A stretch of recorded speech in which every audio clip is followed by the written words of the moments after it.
Habal versus Joyride. Ayan guys, nagtatalo yung dalawa. Yung pasahero gusto sumakay sa Joyride, pinapabook. Ngayon inaagaw mo ng habal-habal. Pero yung habal guys, naka-uniform ng angkas. Kung makikita nyo yung sa ilong, ayun, umalis siya.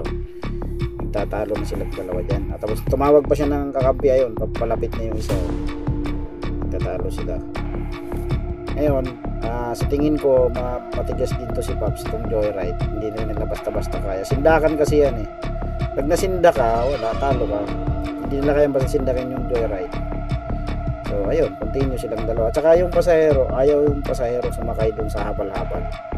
Kasi matataas nga kasi sila maningil. Ay yung pasahero, teacher, parang nagtitipid din siya.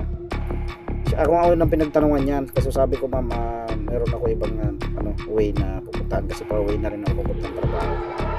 Pagka naghanap ako ng pasahero pupunta sa trabaho. Kaya pinalipat ko sa doon sa isang Joyride. Kaso nakita ng mga habal-habal dyan sa may heritage. Kaya siya inaagaw nung dalawang habal. Kaso hindi rin nila kayang gulatin yung Joyride. Saludo sa iyo, Pops. Pinaglaban mo yung natin. Ano tayo. Kasi binubok naman ni Pops eh. Kumbaga illegal naman dahil sa legal. Binubok niya. Kaya okay lang. So yun lang guys. Mag-ingat tayo lagi dito sa mga habal-habal na to. Sila pa naman matatapang. Kung sino yung hindi na legal, may legal, yun pa yung matatapang. Hindi rin nila kayang sindakin yung Joyride. So yun lang guys, ingat po tayo lagi sa ating biyahe. Bye bye.